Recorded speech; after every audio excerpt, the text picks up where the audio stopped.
enjoyed this week's episode, and please like this video, share with your friends and dock mates, and subscribe to our channel. It really helps us get more viewers like you. All right, first thing we're gonna do is keep the tank from sliding aft. And we're gonna do that with this block. I made a decision. I'm gonna reuse an original block. So it didn't look this pretty when I took it out of the boat. Oh, look at that. The epoxy really sucked in on that edge. That's the end grain. And so see how shiny that is? So the epoxy's kind of sitting on top. And then here it really sucked it in. Both. Oh, there you go. Here's a good example. It didn't suck it in as much there, but it definitely sucked it in here. Some thirsty wood. I don't know if epoxy is going to help you grow, buddy, but we'll take it. Yeah, nice and epoxy. So this is going to be mounted down there.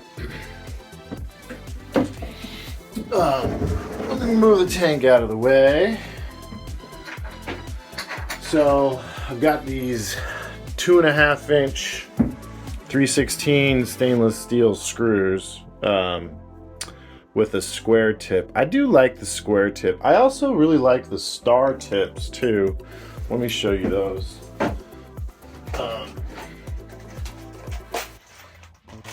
These are pretty good. I've noticed that with 3/16 stainless, it seems to be really easy to strip out Phillips.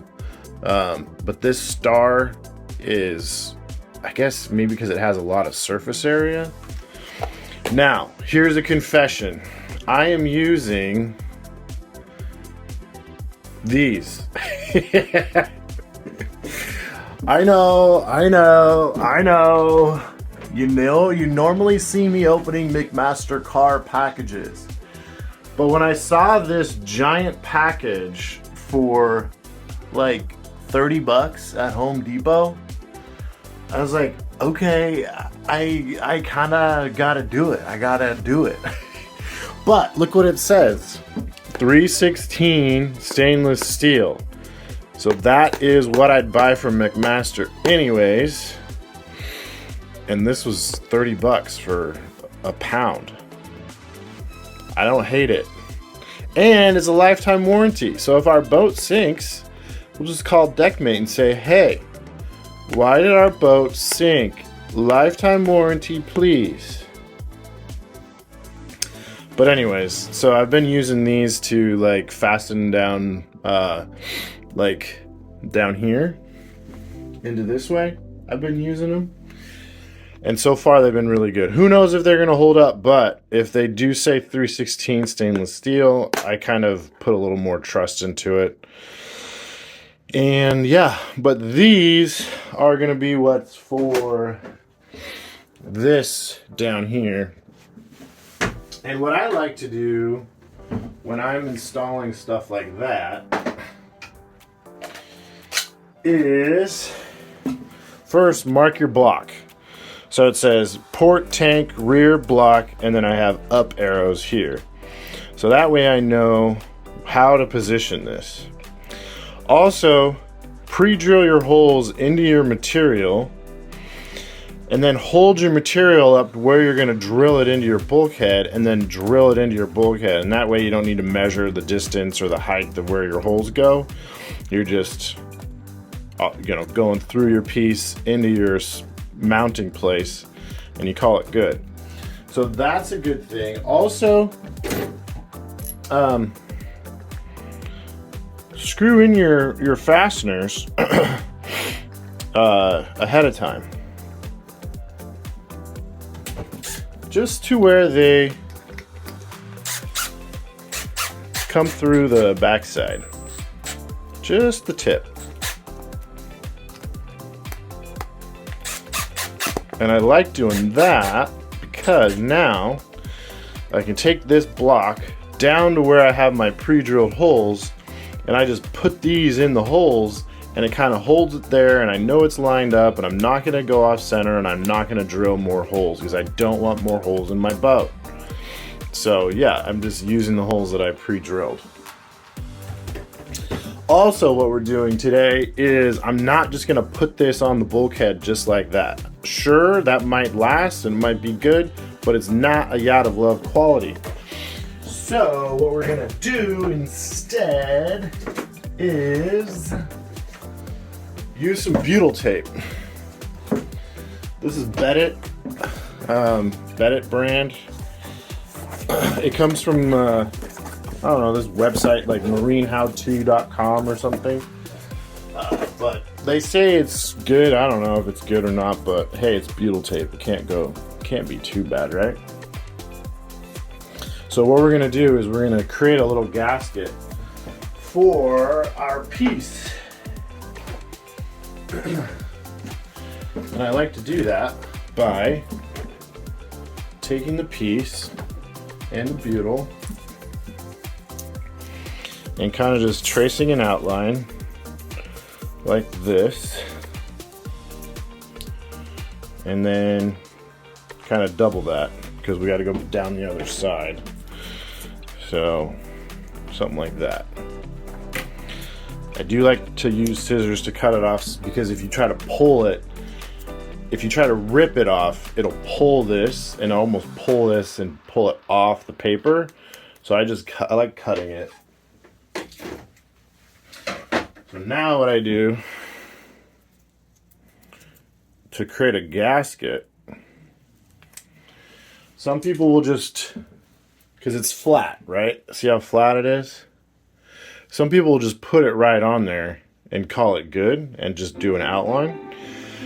But I'm not going to do that. I'm going to create a gasket because I don't know if you can really see it, but the hole where it's going on, it's not a perfectly smooth surface. It's wavy and there's imperfections in the fiberglass layup and paint and stuff. So I want to create a little more meat to my butyl to kind of spread out and fill in those imperfections. So the way I do that is I just fold this in half like this. Fold it in half. See that?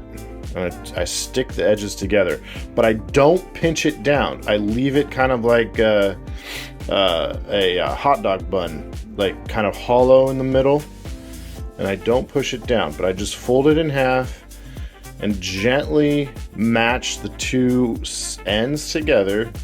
So it's because it's sticky and it'll stick to itself.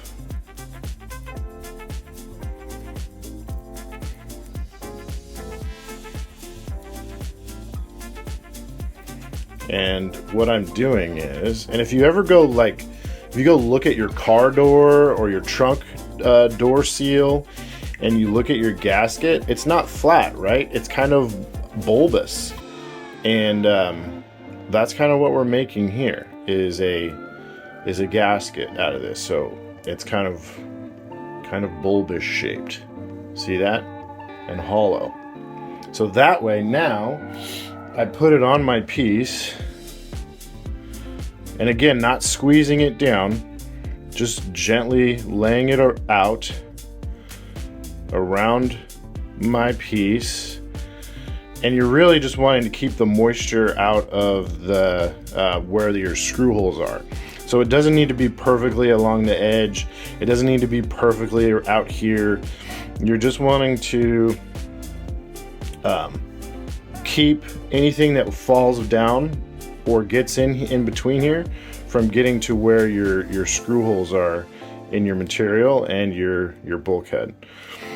So just like that. So now, because this is going to bolt here, any moisture that might come in from down here or come up, God forbid, we have these holes protected. And so that's a nice way to do, a sealing job like this where you're indoors, you're inside, you're not really expecting a lot of moisture, but because it's a boat, there could be moisture, so we'll still protect it where we can. So now that we have our screws sticking out and our butyl on there and our kind of our gasket-like shape, we can come down here and do our install.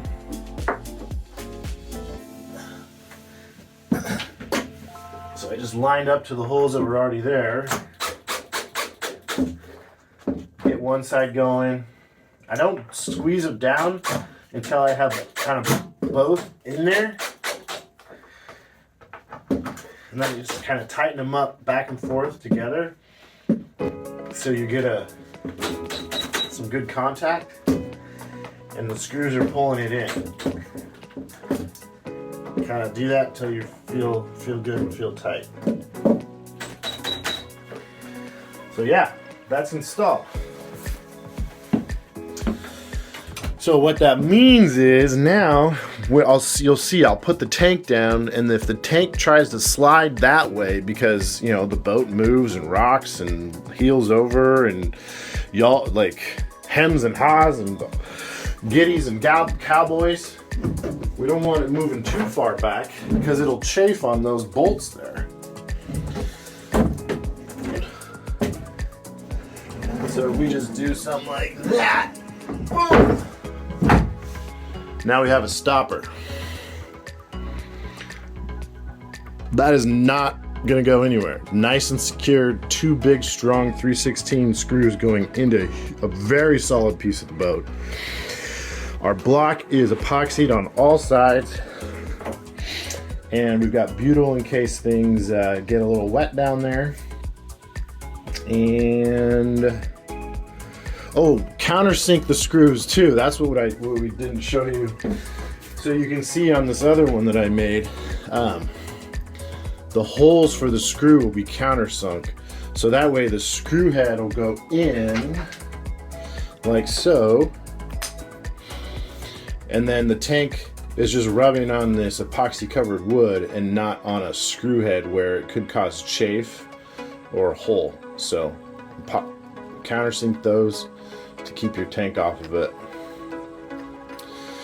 Yeah, so that's it. So this is the other one, and I'm gonna kind of work on the other side, but I wanted to come walk you guys through my process so you can kind of see how things are done out of love, and kind of why boat work takes so long.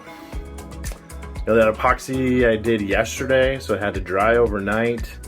You know, I had to do the measurements and placement for it. I mean, honestly, I had to research the screws that I wanted to use and make sure they were the proper length for the materials I was joining together, proper material. That had to be shipped, so we were waiting for that. You know, just little stuff adds up, and it takes more time than you think. But yeah, it's worth it. I think it's worth it, and I think it's a lot of fun. Thanks for coming along on that little adventure. We will continue working on installing this port side water tank. Cheers.